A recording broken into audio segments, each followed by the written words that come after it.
6 p.m. here in Cairo. Time to have a look on the latest stories from Channel 2. I am Abir Mitwali. I'll be presenting the news bulletin.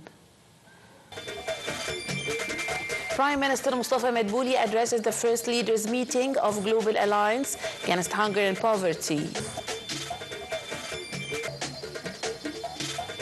Istanbul hosts OIC foreign ministers meeting over Gaza.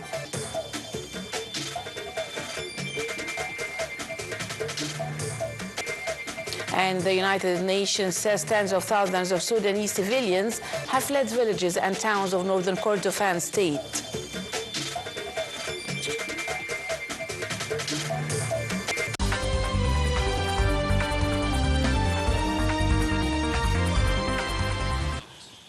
Welcome back. The news in detail. Prime Minister Mustafa Madbouli on Monday said Egypt plans to host the International Conference on Early Recovery and Reconstruction of the Gaza Strip. As he addressed the first leaders meeting of the Global Alliance Against Hunger and Poverty in Doha on behalf of President Abdel Fattah el-Sisi, the Prime Minister said the International Sharm el-Sheikh Peace Summit in early October was held at a delicate time with the aim of reconsolidating the principles of peace and stability in the Middle East and to launch recovery efforts in Gaza. The Prime Minister extended an invitation for the attendees to participate in the International Conference for Gaza Reconstruction, adding that hunger and poverty are still pressing challenges in the present day, as seen in the Gaza Strip, where the conflict is undermining life and depriving people from their basic rights. Prime Minister Mustafa Madbouli also reviewed Egyptian state efforts to widen the coverage of social protection,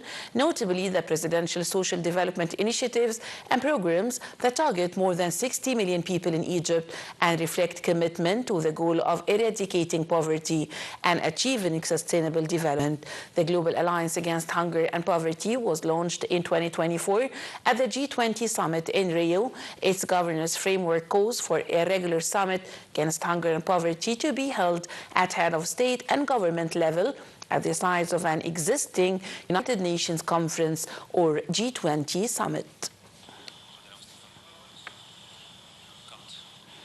The Prime Minister is in Doha also to participate on behalf of President Abdel Fattah el-Sisi in the Second World Summit for Social Development that will be from November the 4th to the 6th in the Qatari capital. The state of Qatar will host the World Social Summit under the title Second World Summit for Social Development from the 4th to the 6th of November in Doha. So Doha hosts the first edition of the Summit Against Hunger and Poverty back to back with the Second World Summit for Social Development. And on the sidelines of the summit of the Alliance Against Hunger and Poverty in Doha, the Prime Minister held a meeting with Qatari Prime Minister and Foreign Minister Mohammed bin Abdel Rahman al-Thani. The Qatari Prime Minister stressed his country's keenness on consolidating bilateral relations with Egypt across different fields and activating Qatari investments in Egypt in various sectors. Bin Abdel Rahman al-Thani held coordination between Egypt and Qatar in the Palestinian file, expressing willingness to extend coordination to other files in a way that benefits both countries and the region at large. For his part, Prime Minister Mustafa Madbouli conveyed regards of President Abdel Fattah el-Sisi to the Qatari Emir Tamim bin Hamad. The Prime Minister asserted willingness to expand the scope of cooperation in the upcoming phase, notably in regard to economic cooperation, trade and investments in light of the outcome of the joint Egyptian-Qatari Committee meetings held in last August in New Alamein city. Prime Minister Mustafa Madbouli stressed Egypt's support to the legitimate government in Aden and the unity of Yemeni state and its independence, in addition to the importance of Yemen's stability and security for the regional security. This came as Prime Minister Mustafa Madbouli met with his Yemeni counterpart Saleh bin Break on the sidelines of the first leaders meeting of the Global Alliance Against Hunger and Poverty in Doha. For his part, the Prime Minister Mustafa Madbouli expressed that he is looking forward to benefit from Egyptian expertise in sectors like electricity, customs, and taxes. A round of Egyptian-U.S. strategic dialogue over African issues was held under the chairmanship of Foreign Minister Badr Abdel Ati and Senior U.S. President Advisor for Arab and African Affairs Mus'ad Boulas. The consultations tackled the developments in Sudan, Libya, and the Great Lakes region, the Sahel, and the Horn of Africa, in addition to the Egyptian water security file. The top diplomat asserted Egypt's constant position in supporting Sudan's unity, security, and institutional stability, condemning recent human rights violations in Al-Fashir. Over Libya, the foreign minister reiterated Egypt's position, calling for maintaining Libyan state unity and stability and rejection of any foreign interference or foreign troops' presence on its territory.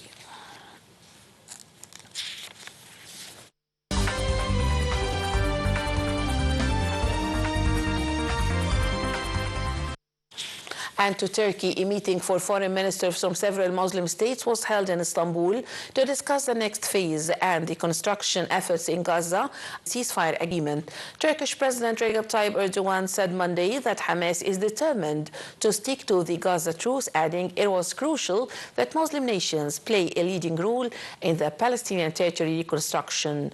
Turkish Foreign Minister Hakan Fidan called for taking swift action to guarantee security for the Palestinians and their right to administer the Strip. Fidan stressed the importance of coordinated work among Islamic to capitalize on the ceasefire deal, developing it into sustainable peace. He also deplored the Israeli violations and called for security, the entry of humanitarian aid into the Gaza Strip. 2 Palestinians were killed on Monday by Israeli fire in an area north of the city of Rafah as Israel's violation of the ceasefire agreement continued. Several Palestinians were also injured by Israeli fire in the Brage camp in central Gaza and also in the Bani Suhaila town east of southern Gaza city of Khan Yunis. At least 236 Palestinians were killed in Gaza and 600 others wounded since the ceasefire began on the 11th of October. Also, 502 bodies were retrieved, raising the death toll from the Israeli war of genocide to more than 68,800 Palestinians.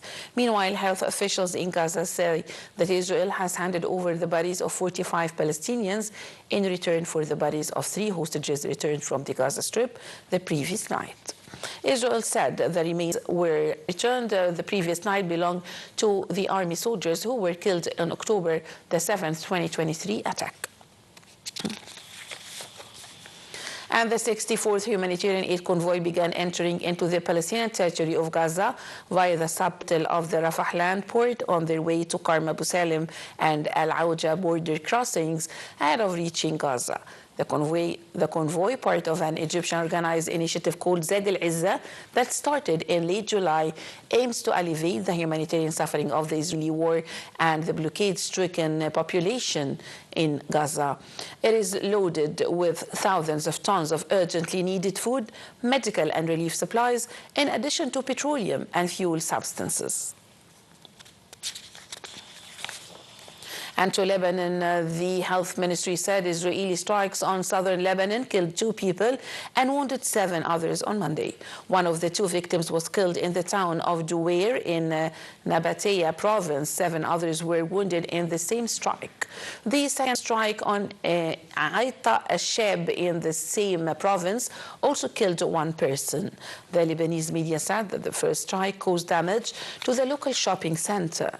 Israel has repeatedly bombed Lebanon despite a November 2024 ceasefire sought to end over a year of hostilities, with Hezbollah escalating attacks in recent days.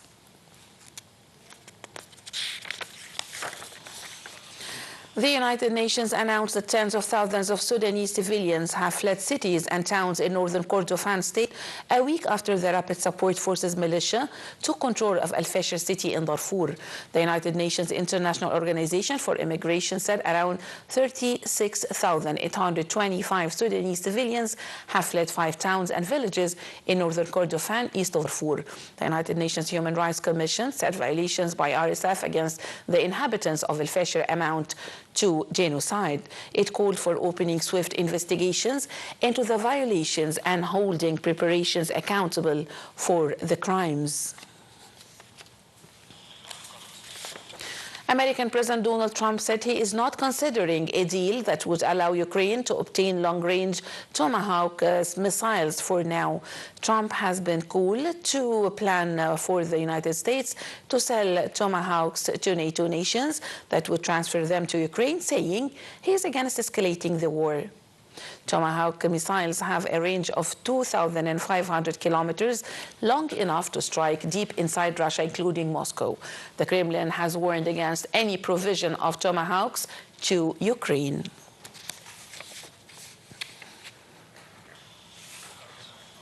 Still in Ukraine, President Vladimir Zelensky said his country has received more American-made Patriot air defense systems to help it counter Russia's attack. The sophisticated Patriot systems are the most effective weapon against Russia. Missiles, they are made only in the United States. Zelensky has pleaded with Western partners to provide more of them, but production limitations and the need to maintain stockpiles have slowed their delivery. Zelensky said on social media late Sunday that conducted tests unknown to the public, whereas Foreign Ministry spokeswoman Mai Ming said that China has always adhered to the path of peaceful development, pursued a policy of no first use of nuclear weapons, upheld a self-defense nuclear strategy, and abided by its commitment to suspend nuclear testing.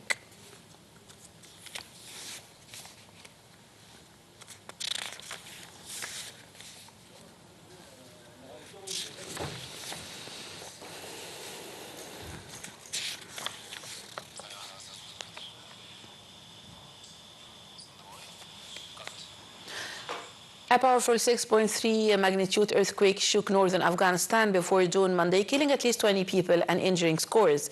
Along with the death, after 260 people were injured in the earthquake, the Ministry of Defense announced that rescue and emergency aid teams have reached the areas affected by the quake in the northern province of Balkh, which suffered the most damage, and have begun rescue operations. In Mazar el-Sharif, the capital of Balkh province, footage circulating on social media showed damage to the historic Blue Mosque. The quake was felt in Kabul and several other provinces in Afghanistan. The United Nations in Afghanistan said on X that Monday's earthquake came just weeks after a deadly earthquake struck eastern Afghanistan.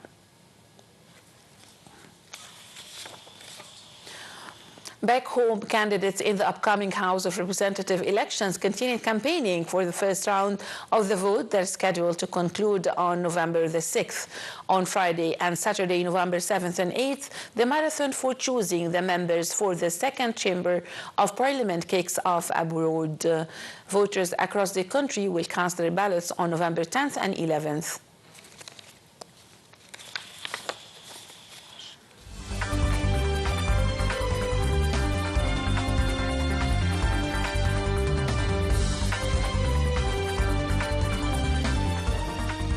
Welcome back. Egypt's stock market indices collectively went up in the trading session on Monday after elective purchasing operations by foreign investment funds reached high rates. Benchmark EGX 30 index jumped 1.42% to close at 38,622.84 points. The EGX 70 index for small and medium businesses also gained 0.7% to reach 121,063.75 points. And the broader EGX 100 index also gained 0.8% to close at 159,090.26 points.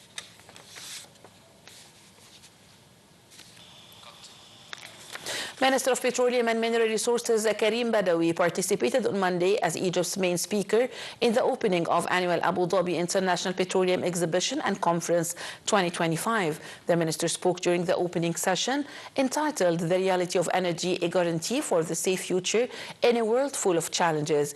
During the session, Petroleum Minister Karim Badawi stressed that Egypt is working on boosting its status as regional center for energy and playing a vital role in the field of energy in the region through increasing the benefit of its strong infrastructure and cooperation with partners to provide energy not only for Egypt but also for the whole region.